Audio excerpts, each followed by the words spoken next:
안녕하십니까. 뉴스의 인면을 파헤쳐드리는 와이타임 정세 분석의 주북일입니다. 중국이 미국과의 화해 분위기 조성에 발벗고 나서고 있죠.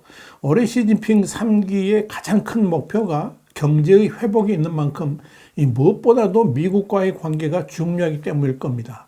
이에 따라서 중국 외교당국은 미국과의 부드러운 분위기 조성에 모든 힘을 쏟고 있는 것으로 보입니다. 당장 지난 18일 미중 양국의 경제팀 수장인 제니 옐런 재무장관하고 류허 부총리가 스위스 쥐리히에서 회담을 가졌었는데, 여기서 류허 부총리는 노골적으로 미국의 추파를 던지면서 이 관계 개선 의지를 분명히 했습니다. 동시에 중국의 관영 언론들도 미국과의 우호 분위기 조성을 위한 기사들로 지면을 채우고 있죠. 이런 가운데 중국 외교당국은 오는 2월 5일과 6일 베이징을 방문하게 될 토니 블링컨 미 국무장관과의 회담에 큰 기대를 걸고 있습니다. 이 블링컨 장관의 방중은 우선적으로 시진핑 3기 출범에 맞춰서 이루어진다는 점, 그리고 친강 외교부장의 취임 직후 이루어지는 자리라는 것, 그리고 지난 2018년 6월 당시 이 마이크 폼페이오 국무장관의 방중 이후에 첫 번째 미국 국무장관의 방문이라는 점에서 미중 간의 불편했던 관계를 새롭게 할 절호의 찬스라고 판단하고 있습니다. 사실 이 블링컨 장관의 방중은 지난해 11월 초에 바이든 미국 대통령과 시진핑 중국 국가주석이 G20 정상회의에서 이 블링컨 장관의 방중에 합의를 한 바 있었습니다. 자, 그래서 이 왕원빈 중국 외교부 대변인은 지난 17일 브리핑에서 중국은 미국이 중국에 대한 올바른 시각을 채택하고 대립보다 대화를 지지하며 제로섬보다는 윈윈을 지지하기로 희망한다 그러면서 블링컨 장관의 방문을 환영한다라고 밝힌 바 있습니다. 왕 대변인에 이어서 중국은 시종일관 시진핑 주석이 제기한 상호 존중, 평화 공존, 협력 상생의 3원칙으로 중미 관계를 대하고 발전시키고 있다 그랬습니다. 아울러 중국과 함께 양국 정상이 달성한 중요한 공감대를 실현하고 이 중미 관계가 건전하고 안정적인 발전 궤도로 복귀하도록 하기를 바란다, 이렇게 덧붙였습니다. 이렇게 중국이 이번 블링컨 장관의 방중을 통해서 원하는 것은 지난해 낸시 펠로시 하원 의장의 대만 방문에 대한 보복으로 중국이 중단했던 마약 통제 협력, 그리고 군사 대화 등에 대한 복원을 추진하는 거죠. 이를 통해서 정상적인 경제 교류로 확대해가는 겁니다. 이렇게 중국은 미국과의 관계 개선을 통해서 미중 간의 무역을 재활성화시키고 중국을 향한 디커플링에 제동을 걸 수 있기를 원하고 있습니다. 그런데 미국은 그런 중국 생각과는 상당히 다른 방향의 의견들을 내놓지 않겠나, 이렇게 보입니다.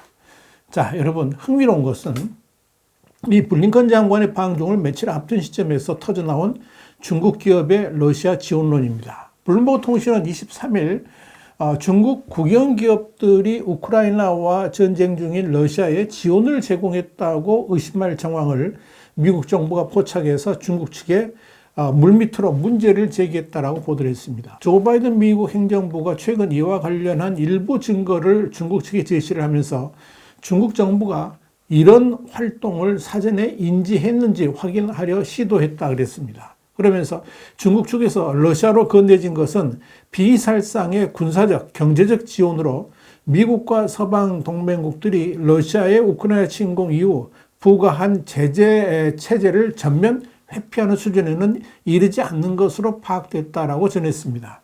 이와 관련해서 미국 관리들은 중러 관계가 극도로 밀착하고 있으며 중국이 이전보다 더욱 러시아를 지원하고 있다는 데 동의한다라고 언급했다, 이렇게 블룸버그는 전했습니다. 블룸버그는 이어서 미국 관리들이 중국 관리들에게 전쟁을 위한 물질적 지원 정황을 경고하고 나섰을 정도로 관련 흐름을 둘러싸고 우려가 제기되는 상황이라 그러면서 미국이 확보한 정황 증거의 구체적인 내용이나 중국 측 접촉 결과에 대해서는 함구했다라고 밝혔습니다. 이와 관련해서 카린장 피에로 백악관 대변인은 24일 브리핑에서 우리는 상황을 긴밀히 주시하고 있다 그러면서 우리는 중국이 러시아의 우크라이나 침공을 물질적으로 지원하면 어떤 결과를 가져올지에 대해 앞으로도 계속 소통할 것이다. 이렇게 밝혔습니다. 장 피에르 대변인은 이어서 구체적인 중국과 대화 내용을 공개하지 않으면서도 우리는 이 사안에 대해 여러 번 논의했다. 그러면서 우리 입장을 중국 정부에 매우 분명히 밝혔다라고 말했습니다. 블룸버그는 그러면서 바이든 행정부 사정에 정통한 인사들 사이에서는 이런 중국 국영기업의 움직임을 두고 러시아의 전쟁 활동에 대한 의도적인 지원일 수도 있다는 평가가 나온다라고 전했습니다. 이 문제가 상당히 심각한 국면으로 흐를 수도 있다는 의미입니다. 블룸버그는 더불어서 바이든 행정부가 사안의 중대성을 판단하고자 축적된 증거를 검토하고 있다고 그랬습니다. 그러면서 중국 기업들이 러시아의 침공을 돕고 있다는 것이 사실로 밝혀진다면 러시아와 중국에 대한 미국의 정책에도 부정적 영향이 있을 것이다. 이렇게 지적을 했습니다. 만약 중국 기업의 러시아 지원 문제를 중국 측이 심각하게 받아들이지 않거나 여기에 대해서 중국 측이 옹호하고 나선다면 미국은 전쟁을 일으킨 러시아를 국제적으로 고립시키고 또 경제적으로 질식시켜서 전쟁 수행 능력을 떨어뜨리려는 미국의 의도가 완전히 무너질 수도 있고, 특히 세계 2위의 경제대국인 중국이 러시아를 돕는다면 이런 미국의 전략이 크게 타격을 받을 수밖에 없다는 점에서 미국 측은 이 문제를 심각하게 들여다보고 있다 하는 이야기입니다. 그래서 블룸버그는 중국 정부가 국영기업들의 행동에 관여했거나 이를 암묵적으로 수용했다는 판단이 내려진다면 바이든 대통령은 중국에 어느 수준으로 대응할지 결정해야 될 것이라 그랬습니다. 그러면서 반도체나 대만 회협 같은 이슈에서 미중 양국 간의 긴장감이 높아질 수 있다. 이렇게 내다봤습니다. 블룸버그는 더불어서 중국에는 국영기업이 수천 개 있으며 이 장관급 경영자들을 통해서 직접적인 정부의 통제를 받는 경우도 있다. 이렇게 지적을 했는데요. 이는 중국의 국영기업 자체가 사실상 중국 공산당의 지배를 받고 있다는 점에서 이 중국 정부가 개입한 것이나 다름없다, 마찬가지다 이렇게 볼 수 있을 겁니다. 자, 여러분, 이 블링컨 장관의 방중을 앞두고 중국 국영기업의 러시아 지원설이 나왔다는 것은 블링컨 장관이 중국을 갔을 때 무슨 말을 꺼낼지 짐작하게 만듭니다. 한마디로 중국은 따뜻한 차 한 잔을 마시면서 화기애애한 분위기를 만들기 원하지만 미국의 생각은 전혀 그렇지 않다는 거죠. 홍콩의 사우스차이나 모닝포스트는 25일 미 국무부의 네드 프라이스 대변인이 중국 기업들이 우크라이나와 전쟁을 치르는 러시아에 장비를 제공하고 있다고 확인했다 그랬습니다. 그러면서 블링컨 장관이 방중하게 되면 중국에 러시아를 지원하고 있는지 확인하게 될 것이고 여기에 대한 경고를 할 가능성이 높다 이렇게 보도를 했습니다.